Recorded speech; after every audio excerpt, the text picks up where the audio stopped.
Բարի երեկո, 5-րդ ալիքի եթերում հարցազրույցն է, այսօր զրուցել եմ քաղտեխնոլոգ Կարեն Քոչարյանի հետ։ Պարոն Քոչարյան, բարի երեկո, շնորհակալ եմ հրավերս ընդունելու համար։ Պարոն Քոչարյան, այսօր ապավինենք ձեր մասնագիտական վերլուծությանը, նախընտրական քարոզարշավը պաշտոնապես արդեն մեկնարկել է, թեև ինչպես իրավացիորեն նշում եք բոլոր մասնագետները, շատ վաղուց էր այն ըստ էության մեկնարկել։ Մինչև հնարավորություններին անդրադառնալ, ուժերի հնարավորություններին ընտրական, ուզում եմ վերլուծեք մարտավարությունները եւ կարող ենք սկսել հենց իշխանություններից, քաղաքացիական պայմանագրից, ինչ մարտավարություն են որդեգրել, ինչ տեխնոլոգիաներ եք նկատում։ Իշխանության մոտ կարծեք թե ոչինչ չի փոխվել, նրանք անում են այն, ինչ արել են վերջին 8 տարին, ոչինչ չի փոխվել։ Հեղափոխական տրամադրության մեջ նկատի ունեք։ Գիտեք, ես չասեմ հեղափոխական, ավելի շատ աշխատում են իրենց ընտրազանգվածի վրա, հա, խոսքը գնում է Նիկոլ Փաշինյանը շատ լավ գիտի իր ընտրազանգվածը եւ աշխատում է, այսպես ասած, ցեմենտելու իր ընտրազանգվածը, հա, օրինակ վերջին օրերին հայտնի այդ տոնայնությամբ իրեն բնորոշ ձայնի տոնայնությամբ, երբ անդրադարձավ եւ իհարկե բառամթերքը կապված Գագիկ Ծառուկյանի որդու հետ, սա ինքը շատ լավ գիտի, հա, իր ընտրազանգվածը ինչ է իրենից ուզում։ Եվ աշխատում է ցեմենտելու այդ ընտրազանգվածը։ Մի երկու օր իդեպ այդպիսին չէր, փաստորեն զգաց, որ համենքը պակասում է։ Երևի զգաց, չէ, այդպիսին էր, պարզապես տոնայնությունն ու բառամթերքը այդպիսին չէին, բայց գլոբալ ասելիքը նույնն էր։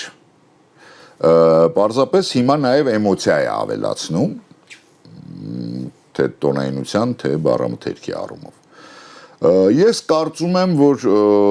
այդ առումով շատ թիրախային, հա, ոնց որ եւ Նիկոլ Փաշինյանը իր ընտրազանգվածի վրա է աշխատում, շատ թիրախային աշխատում են եւս երկու հոգի, դա Ռոբերտ Քոչարյանն է, որը իր ընտրազանգվածը շատ լավ գիտի եւ փորձում է, հա, ցեմենտել իր ընտրազանգվածը, եւ շատ հետաքրքիր է Գագիկ Ծառուկյանը։ Ես առանձին խնդրում եմ անդրադառնալ, այ օրինակ Նիկոլ Փաշինյանի դեպքում մի փոքր օրինակների վրա ավելի պարզ է։ Ով է ընտրազանգվածը, ինչ է ուզում ընտրազանգվածը, օրինակ Ռոբերտ Քոչյանի եւ Գագիկ Ծառուկյանի ընտրազանգվածը ինչպիսին է եւ ինչ է նրանցից պահանջում։ Ես կարծում եմ, որ Ռոբերտ Քոչյանի ընտրազանգվածը ավելի ուժային հակվածություն ունեցող է, դրա համար Ռոբերտ Քոչյանը կարծեք թե վերջին մի քանի տարիների այդ բարի պապիկի իմիջից վերադարձել է իր հին իմիջին, ավելի ուժային, ավելի կոշտ, կարծում եմ ինքը լավ գիտի, որ իր ընտրազանգվածը իրենից հենց դա է պահանջում։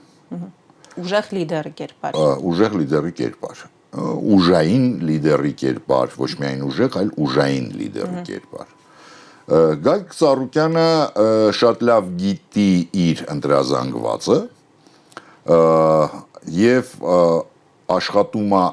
այն կետերում, ինքը չի փոշիացնում իր ուժերը եւ իր թիմի ուժերը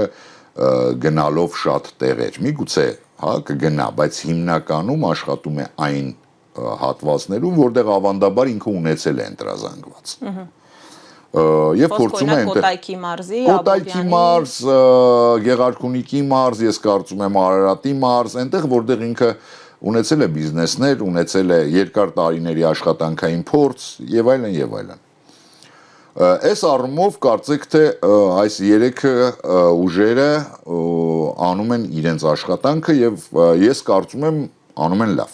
Իսկ այստեղ երկու ընդդիմադիր ուժերին անդրադարձակ, խնդիր չունեն նոր ընտրազանգված գրավելու, եթե աշխատում են իրենց ընտրազանգվածի հետ։ Խնդիր ունեն, բայց քանի որ խաղի մեջ է մտել Սամվել Կարապետյանը, Ուժեղ Հայաստանը, եւ բավականին շատ տարել է բոլորից էլ, թե Ռոբերտ Քոչարյանի ընտրազանգվածից, թե Գագիկ Ծառուկյանի ընտրազանգվածից, թե ինչ որ առումով նաեւ Նիկոլ Փաշինյանից նախկին Նիկոլ Փաշինյանից հիասթափված, այսպես ասենք, ընտրազանգվածից է տարել Այս առումով ես կարծում եմ խնդիր ունեն ավելի շատ վերադարձնելու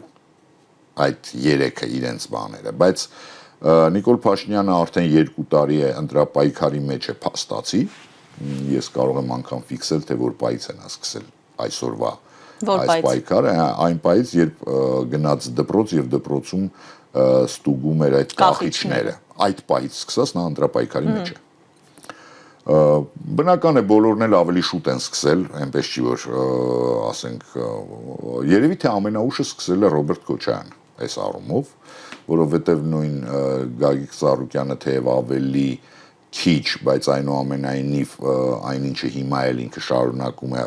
օգտագործել որպես ընտրարշավի մեղ իր համար, հա, հայտնի արձանը Քրիստոսի, դա էլ է շատ վաղուցվա թեմա, բավականին շուտ մոտ մի քանի ամիս է սկսել է ուժեղ Հայաստանը, պարզ է բոլորս հասկանում ենք, ընդ որում այո, փաստացի արդեն կալանավորելուց մի 2-3 ամիս հետո, երբ ստեղծվեց սկզբից մեր ձևով ուժը, հետո դա վերածվեց քաղաքական արդեն ուժեղ Հայաստան կուսակցության։ Այս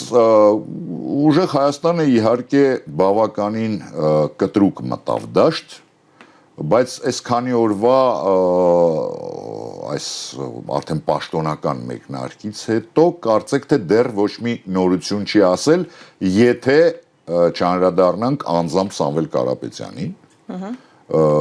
որը փորձում է հետաքրքիր ինչ որ տեսեք ուժեղ Հայաստանը ինքը ավելի հա սոցիալական եւ անվտանգային հարցերի վրա է ֆիքսված, իրենք փաստացի դա էլ արել են 5 քայլ տնտեսական եւ 6 քայլ անվտանգային։ Կարծեք թե այլ թեմաներին այդպես խորը չեն անդրադարձել մինչեւ օրս, բայց եւ դա արել են ավելի դասական ոճով։ Սամվել Կարապետյանը փորձեց իր հատկապես վերջին ասուլիսի ժամանակ սունկերի մասին, հա, Մակրոնի հետ կապված։ Երկու կարծիք կա դրանց հետ կապված այդ խոսքերի։ Գիտեք, ես որպես մարդ, որը երկար տարիներ դաշտում է, կարող է դա 20 տարի առաջ վատ լիներ։ Այսօր, երբ մարդիկ ավելի ռիլային մտածելակերպի մեջ են, ավելի խայպային մտածելակերպի մեջ են, ես կարծում եմ, որ դա լավ էր։ Դա կարող ենք ասել, որ ուղղված էր Նիկոլ Փաշինյանի ընտրազանգվածին։ Դա ուղղված է նրանց ճաշակով։ Դա ուղղված էր ոչ թե ընտրազանգվածին, այլ դա ուղղված էր նրան, որպեսզի քանի որ նման բաներ մենք վերջի տարիներին միշտ տեսել ենք Նիկոլ Փաշինյանի կատարմամբ, եւ դրանով նա փորձել է լցնել եւ արել է, ոչ թե փորձել է, այլ լցրել է ընդհանուր տեղեկատվական դաշտը, այսինքն ինքը խլացնում է նման բաներով։ Փաստացի Սամվել Կարապետյանը կարողացավ խլացնել գոնե այդ 1-2 օրը Նիկոլ Փաշինյանի խայպերը, կուկուռուզները, չգիտեմ, պերաշկիները, ճղճղոցները եւ այո, իհարկե դարձավ նյուզմեյքեր։ Լավ, հիմա վերադառնալով դեռ կխոսենք նաեւ հնարավորությունների մասին, ովքեր կանցնեն խորհրդարան եւ այլն, վերադառնալով Նիկոլ Փաշինյանի մարտավարություններին, տպավորություն կա, որ նա կարծես սկսել էր մի փոքր այլ կերպ, բայց այս վերջին օրերին վերադարձավ նույն 21 թվականի քարոզարշավային մուրճը ձեռքին, որ պտտվում էր։ Նմանություն կա մեթոդների եւ գուցե այդ ժամանակ նա հաջողեց եւ հիմա փորձում է նույն մեթոդներով գործել։ Նույն բառապաշարը, ինչպես դուք նշեցիք, հա, Գագիկ Ծառուկյանի Ես կարծում եմ դեռ սկիզբն է, բնական է, գիտեք, սովորաբար այն ինչը որ հաջողություն է բերում, մարդիկ անկախ նրանից արդեն դա կբերի էլի հաջողություն թե ոչ, փորձում են չհրաժարվել այդ մեթոդիկայից։ Դա բնական է, օբյեկտիվորեն բնական է։ Դժվար է հրաժարվել մի բանից, ինչը քեզ բերել է հաջողություն։ Կբերի այս անգամ հաջողություն թե ոչ, չեմ կարող ասել։ Բայց ասենք ավելի սուր նրա կողմից Կարծում եմ այո։ Դեռ տեսեք, ինքը շատ լավ գիտի, որ Գագիկ Ծառուկյանը թեև ըստ իս անցողիկ տեխնացու է կամ նրա կուսակցությունը Բարգավաճ Հայաստանը անցողիկ է, պարլամենտական ընտրություններում, բայց իր առաջնային մրցակիցը չէ։ Եթե ինքը իր ոչ առաջնային մրցակցի նկատմամբ Սկսել է նրանից նկատի ունենք։ Սկսել է այդ ոճով, ես կարծում եմ դեռ կա Ռոբերտ Քոչարյան, դեռ կա Սամվել Կարապետյան, չեմ բացառում Արման Թաթոյան, չեմ բացառում, չգիտեմ, Հայկ Մարության։ Այ կանխատեսեցիք Հատկապես որ Հայկ Մարությանը բավականին հետաքրքիր, հա, ոչ ծրագիր է ներկայացնում, ոչ բան չի անում, ինքը կա փաստացի Ձեր ասած խայպի վրա է, դե այն որ ասում է, այստեղ ավելի լավ մասնագետ դրա դժվար էր գտնել, ինքը անում է իր գործը, այն ինչը որ արել է սա ամբողջ կյանքում։ Լավ, նրանց էլ կանդրադառնանք, բայց ես ուզում եմ հասկանալ, հիմա դուք տեսեք, արդեն առաջին 3 ուժերին, որ Նիկոլ Փաշինյանը անդադ թվարկում է եւ սպառնում է, արդեն խոսույթը բավական սրել է, ասում է մենք ընտրություններով կկտրենք 3 գլուխներ եւ այլն, նա կարծես դեռ չի անդրադառնում մյուս ուժերին։ Ես ուզում եմ հասկանալ, իրեն մրցակից տեսնում է այդ 3-ին, թե գուցե կան ուժեր, որոնք իր սրտով են գուցե։ Այսինքն ինքը ուզում է, որ մյուս ուժերը անցնեն խորհրդարան։ Չեմ կարծում, որ Թաթոյանը օրինակ իր սրտով է։ Պարզապես հա, գիտեք, այս անգամ կա խնդիր ավելի մեծ, որովհետև եթե 21 թվականին ինքը ստիպված էր 2 ուժի դեմ, ավելի շատ, հա, Հայաստան դաշինքի եւ Պատիվ ունեմի, ռեալ ուրիշ խաղացողներ դաշտում չկային, ինչը եւ հետո ցույց տվեց ընտրությունների արդյունքները, ապա այս անգամ ոնց որ թե մի քիչ շատ են։ Ընդ որում էական չէ ովքեր են շատ են անցողիկները թե ոչ, շատ են նրանք, ովքեր հնարավոր է, որ իրենից ընտրազանգված տանեն։ Եվ ինքը կարծում եմ նաև չի ուզում փոշիացնի իր ուժերը, հասկանալով, որ կարող է չհասցնել այդքանի հետևից։ Կենտրոնացել է ինքը առաջատարների փաստացի ռեալ անցողիկ կուսակցությունների վրա։ Պարոն Քոչարյան, իդեպ առաջատար ասացինք, ես նաև զգացի, որ ես էլ վերջին հաղորդումների ընթացքում շատ հիմնվում եմ սոցիոլոգիական հարցումների վրա եւ ասում եմ, այ անցողիկ ուժեր, առաջատար ուժեր, կարծես անտեսելով մյուս ուժերի։ Ի վերջո մենք հիմնվենք ձեր մասնագիտական գնահատականով այդ սոցիոլոգիական հարցումների վրա եւ համոզված լինենք, որ եթե հարցումներով այսինչ ուժերն են անցողիկ շեմը հաղթարում, ուրեմն միայն նրանք են։ Ովքեր են առաջատարները, եթե կարճ ձևակերպեմ հարցը։ Տեսեք, ես երբեք այսպես որպես քրեստոմատիա չեմ ընդունել սոցհարցումները, այդն էլ Հայաստանում։ Բայց իհարկե սոցիոլոգիան անտեսելը եւս մեղմ ասած սխալ կլինի։ Ես փորձում եմ համադրեմ այն բոլոր, որտեղ բավականին լուրջ տարաձայնություններ կա այդ հարցումների, հա, որտեղ մեկը մի բան է ցույց տալի, բայց տեսեք, բոլոր հարցումներով, օրինակ,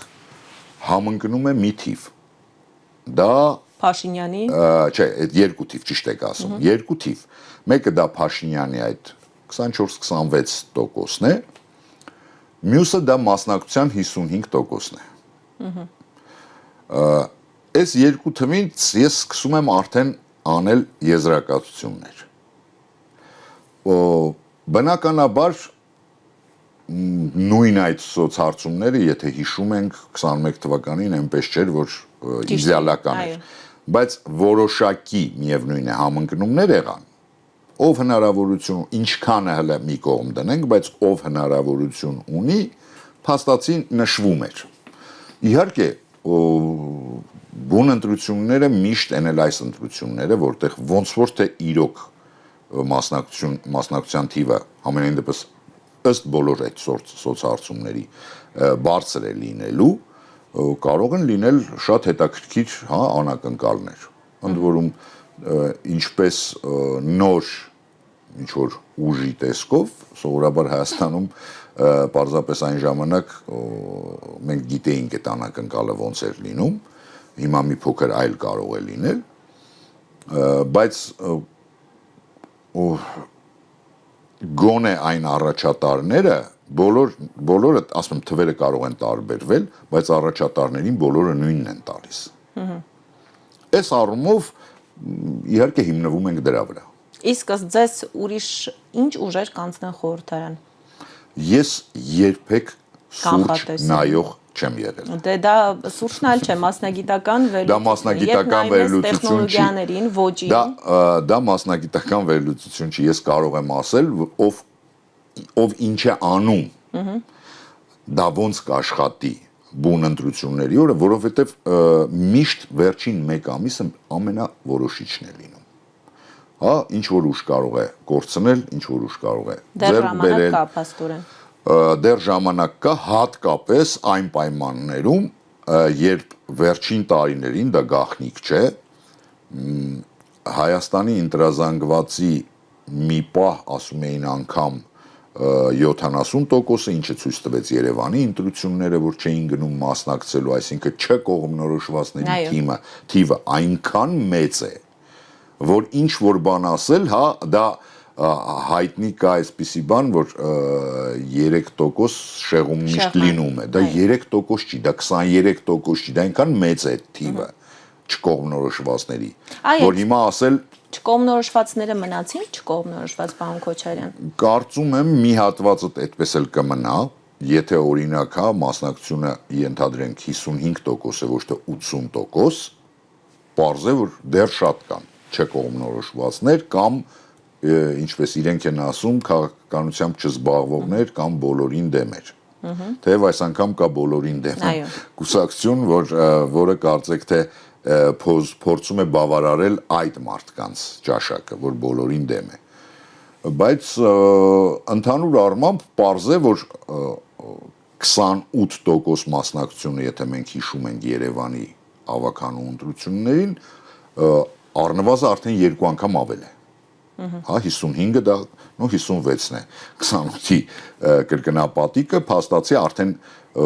կրկնապատկվնու իմանանք իհարկե հունիսի 7-ին 8-ին վերջնական պատկերը, բայց նախնական տվյալներով արդեն կրկնակի ավելացել են։ Ինչ պետք է անեն քաղաքական ուժերը այդ մարդկանց շահագրգռելու համար։ Կամ ինչ չեն անում։ Չեն անում, ես կարծում եմ պետք է նոր չանեին, վաղուց պետք է սկսեին, հա, որ ասում է երբ է պետք, ասում է 3 ճարաճորներ պետք։ Հիմա այդ 3 ճարաճորներ պետք։ Այդ խնդիրը պերմանենտ խնդիր է, հա, ու այդ ցավը մեր քաղաքական դաշտի մեջ շատ վաղուց կար, հիմա մի քիչ ավելի շուտ են սկսում, ենթադրենք 6 ամիս շուտ, մի ժամանակ 2-3 ամիս շուտ էին սկսում, հիշում, որ ընտրություններ է դեմը։ Ես կարծում եմ, որ քաղաքական ուժերը, քաղաքական գործիչները հնարավորինս պետք է շատ շփվեն մարդկանց հետ, որովհետև դա է ինչքան էլ գովազ լինի, ինչքան էլ PR լինի, ինչքան էլ մեդիայով այսօրվա հնարավորություններով սոցիալական ցանցերի միևնույն է մեր ընտրողները, ինչպես եւ մենք, ինչպես եւ ընտրվողները, սովորական մարդիկ են մսից արոնից եւ պարզապես հա են, որ զրուցելը, խոսելը, դարդերով կիսվելը, այսպես ասած, շատ ավելի մեծ ազդեցություն է ունենում, քան 30 րոպե գովազդը։ 3 րոպե խոսելը շատ ավելի մեծ ազդեցություն է թողում, ասում եմ, քան 30 րոպե գովազդը։ Դուք բոլորին դեմին նաև անդրադարձաք, ինչ հնարավորություններ նրանք ունեն, շատերը ասում են, որ այսպես հումորային են վերաբերում այս ամբողջ գործընթացին եւ լուրջ չեն ըստ էության։ Տեսեք, հումորային են վերաբերվում, որովհետեւ առաջին հենց իրենք են իրենց հումորային ներկայացնում, հայ Սպայդերմեններ եւ այլն, Marvel-ի հերոսները, կրեատիվի առումով բրավո։ Եթե սա չլիներ այսպիսի ընտրություններ, որտեղ ամեն ձայն եւ ամեն ինչ, ես միգուցե անգամ լինեի իրենց կողքին։ Ես սիրում եմ կրեատիվի համար էքսպերիմենտներ, կրեատիվներ եւ այլն, էքսպերիմենտի էլ։ Բայց ես ասել եմ, որ տեսեք, ապրիորի ով որ բոլորին դեմ է, ինքը չի գնում։ Այո։ Այսինքն ինքը չի գնում ընտրության, որ տեսնի այնտեղ բոլորին դեմ եմ։ Ով գնում է կողմնորոշված։ Ով գնում է կողմնորոշված։ Առավել եւս իդեպ նախկինի նման այսպես տող չկա, որ ընտրես։ Չէ, դե այդ իրանք են այդ տողը։ Այդ տողը իրանք են, էլի, հա, դե պարզ է, թերթերեն ընտրում են բոլորին դեմ են։ Քիչ հավանական է։ Ես այնպես չի, որ շատերը ասում են դա իշխանական պրոյեկտ է, ես չեմ գտնում, որ դա իշխանական պրոյեկտ է։ Ավելի շատ, գիտեք, երիտասարդները միշտ ավելի ըմբոստ են ելնում։ Ավելի շուտ ասենց, հա, ինչ-որ հոգու ճիչ է ըմբոստության իրենց մոտ, բայց չեմ կարծում, որ շանս ունեն իրենք։ Իդեպ միշտ այսպես պայքարի մեջ եղել են նաև արևմտամետ թևն է պայքարի մեջ եղել եւ միշտ կարծիք է եղել, որ հենց այդ թևն է ինչ որ առումով աջակցելու իշխան Նիկոլ Փաշինյանի իշխանությանը։ Հիմա նաև նախ աջակցելու առումով հնարավորությունների, բայց նաև կարծես նոր ուժեր են ի հայտ գալիս արևմտամետ այսպես կողմնորոշմամբ։ Մենք տեսնում ենք Գուրգեն Սիմոնյանն է, շնորհապետական կուսակցությունն է, Հայկ Մարությանը դիրքավորված է որպես արևմտամետ հայացքներ ունեցող Ձեր մեկնաբանությունը իրենց հնարավորությունների մի մասը իհարկե կաջակցի, մի մասը դե արդեն գաղտնիք չէ, որ դեռ Երևանի ավականությունա Հանրապետություն կուսակցությունը Արամ Սարգսյանի աջակցեց, այսինքն կոալիցիա կազմեցին։ Եվ հիմա Հանրապետություն կուսակցությունը ունի այդ հնարավորությունը։ Եթե կարողանա հաղթահարել անցողիկ շեմը, միանգամից կաջակցի Նիկոլ Փաշինյանին։ Դա անգամ չեմ կասկածում։ Բայց կորցրել է իր այդ քվեները, հեղինակությունը։ Ես տենց չեմ տեսնում հիմա, համենայն դեպս նույն այդ սոցհարցումներում իրանք բավականին ցածր տոկոս ունեն։ Նորից եմ կրկնում, դա փաստ չէ, թեև ես կարծում եմ, որ նույն այդ արևմտամետներից շատ ավելի շանս ունեցողներ կան։ Ովքեր։ Քան նույն Գուրգեն Սիմոնյանը, նույն Հայկ Մարությանը, Այսինքն կարող են փոխարինել օրինակ Հանրապետությանը դերի առումով։ Որպես արևմտամետ կարող են, որպես Նիկոլ Փաշինյանին աջակցող, գիտեք, ես չեմ սիրում մարդկանց վրա, այնուամենայնիվ կանխավարկածին ես միշտ կողմնակից եմ։ Մինչև չլինի փաստը, ես չեմ մեղադրի նրանց Նիկոլ Փաշինյանին պաշտպանելու մեջ։ Լավ, պարոն Քոչարյան, այնուամենայնիվ այլ ինչ ուժերի կառանձնացնեք, որոնք աչքի են ընկնում իրենց մարտավարությամբ կամ գուցե հնարավորություն ունեն խորհրդարան անցնելու։ Ես արդեն ասեցի Արման Թաթոյանի միասնության թևեր ուժը ունի հնարավորություն։ Նրանք ինչ ոճով են հանդես գալիս։ Նրանք եւս ավելի այսպես ասեմ, ոչ ռադիկալ արևմտամետ թև են, ոչ ռադիկալ այն առումով, որ չեն բացառում համագործակցություն այլ պետությունների հետ, բայց ավելի, հա, այսպես ասած, եվրոպական արժեքներն են դավանում։ Դրա մասին իրենք այնպես չի որ թաքցնում են, ասում են։ Հետաքրքիր ինչ-որ ուժեր կան, որոնք խաղի մեջ են մտել, դե տեսեք, դոգն է, որը որ առանց Վարդան Ղուկասյանի ռեալ ճիշտ է, այն ժամանակ էլ էստեղ չէր Երևանի ընտրությունների ժամանակ, բայց այն ժամանակ ինքը ուներ եթերի հնարավորություն, ինչը մերօրյա այս իրականության մեջ բավականին մեծ նշանակություն ունի։ Բայց հիմա նաև նրա մասնակցությունն է չեղարկվել, ցուցակում էլ չկա։ Ցուցակում էլ չկա, բայց էական չի կարող էր ցուցակում չլինել, բայց եթե լիներ, հա ինձանից լավ գիտեք եթերի ուժը։ Մարդը մի քանի օր չի երևում, միանգամից գտնում են նոր հերոսներ, այն ովքեր այդ կոնտենտի սպառողն են։ Եք գտել են նրան փոխարինող։ Ես չգիտեմ գտել են թե ոչ կոնկրետ Վարդան Ղուկասյանին փոխարինող, բայց բավականին հետաքրքիր պահում իրեն Քոչարի կուսակցությունը, որին ես ընդհանրապես չեմ ճանաչում, դեռ պետք է ուսումնասիրեմ։ Ոնց որ թե 19-ն են, բայց ես հիմա այսպես չեմ հիշում, հա, ես հիշում եմ առավելագույնը 10-ին հիշում եմ։ Մնացածին տենց չեմ հիշում։ Շատ լավ, հիմա թող ինձ ներեն։ Այո։ Թե որ հիմա անցնենք միգուցե եւ բնականաբար մի մասին կճանաչեմ, կարևորը այստեղ դուք առանձնացնեիք, թե ում ձեռագրերն են հետաքրքիր կամ ում մեջ եք հնարավորություն տեսնում։ Չէ, հնարավորության մասին չի, ես ասում եմ ում ձեռագիրն է հետաքրքիր, հնարավորության մասին չենք խոսում մենք։ Ես ասեցի, որ ես կողմենայող չեմ։ Լավ, բայց կարող եք գոնե ասել այնուամենայնիվ ընդդիմությունը ունի հնարավորություններ իշխանություն վերցնելու, պարոն Քոչարյան։ Իհարկե ունի։ Ինչպես։ Այնպես, ինչպես դա եղավ Գյումրիում օրինակ։ Իհարկե ունի։ Ձայները միավորելով։ Ձայները միավորելով։ Բացարձակ մեծամասնություն, փաստորեն ոչ մի ուժ, այդ թվում եւ քաղաքացիական պայմանագիրը։ Ես կարծում եմ չեն ունենա։ Դա իմ կարծիքն է։ Հետընտրական զարգացումներ են նաեւ շատ կանխատեսվում, սրա հետ կապված ինչ կասեք։ Գիտեք, բոլոր նախնական տվյալներով, այդ թվում նաեւ շփումներով, հա, որովհետեւ բոլորս էլ ունենք շրջապատ եւ ես վաղուց արդեն այն անձանցից չեմ, որը իմ, այսպես ասած, բաբլի մեջ եմ, հա, իմ շուրջ ստեղծել եմ ինչ-որ մի բան, որտեղ միայն իմ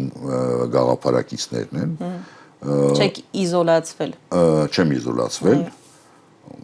գոնե ինֆորմացիոն առումով։ Եվ ելնելով այդ ինֆորմացիայից ես տեսնում եմ, որ վիճակը լինելու է հայտնի ֆրազակա 50-50։ Այսինքն 21 թիվը դա հաստատ կարող եմ ասել չի կրկնվելու, երբ մի ուժ ունենալու է սահմանադրական մեծամասնություն, չգիտեմ, 2/3-ից ավել, թեև օրենքով է դա արգելվում, բայց այնուամենայնիվ երբ երկու պատգամավոր ընդդիմադիր անցնում է իշխանության կողմը, արդեն 2/3-ից ավել է ունենում իշխանությունը, ինչպես դա այս պարլամենտում էր։ Իսկ երբ ընտրությունների արդյունքները այդքան մոտ են լինում, հետընտրական զարգացումները սովորաբար դա փորձն է ցույց տալիս եւ ոչ միայն մեր բոլոր երկրներում լինում են հետընտրականներ։ Միշտ լինում են հետընտրականներ։ Սպասենք փաստորեն։ Դրա համար ես կարծում եմ մասնագետները, որ դրա մասին խոսում են, հենց այդ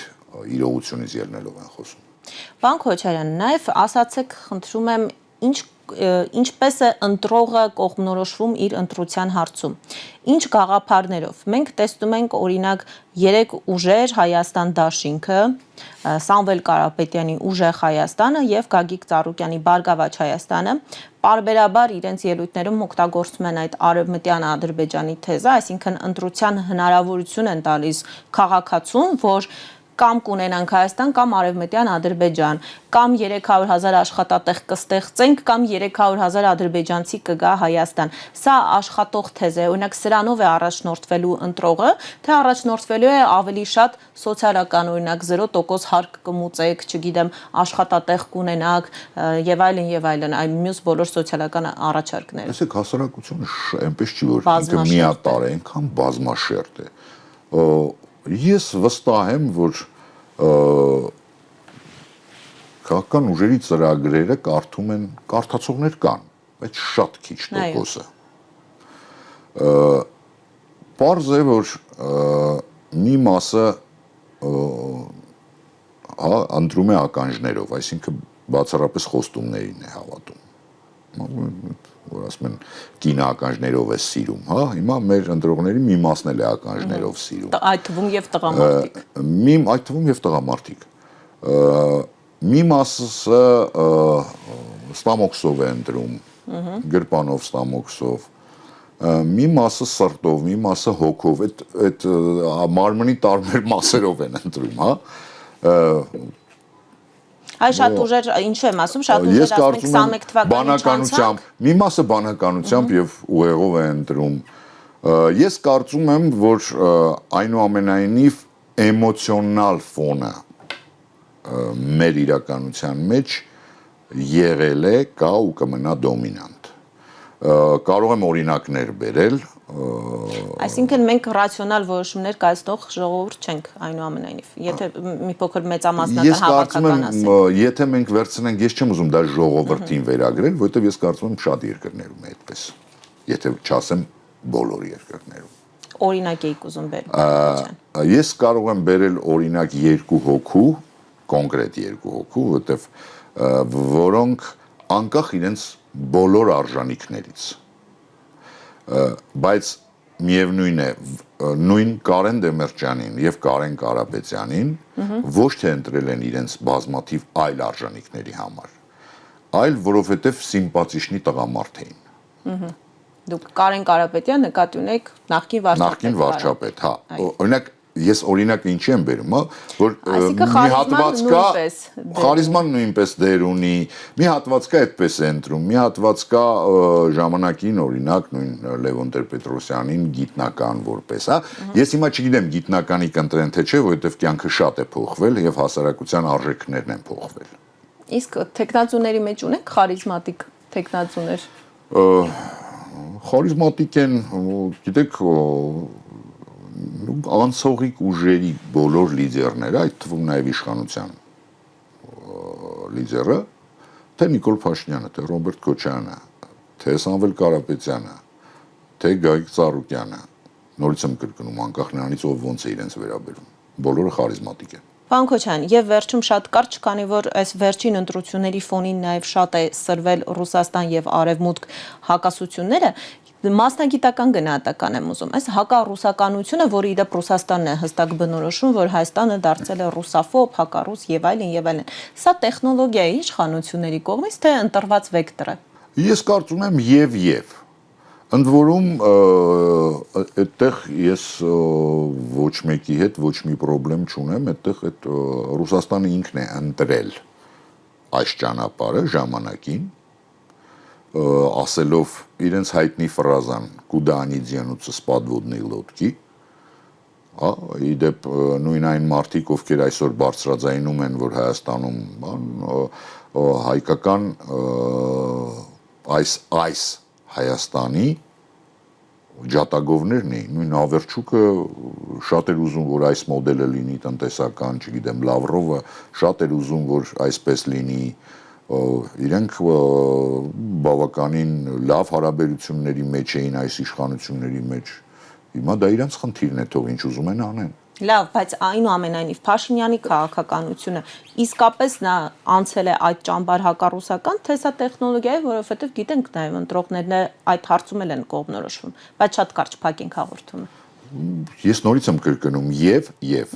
եթե դա աշխատում է, ինչու չպետք է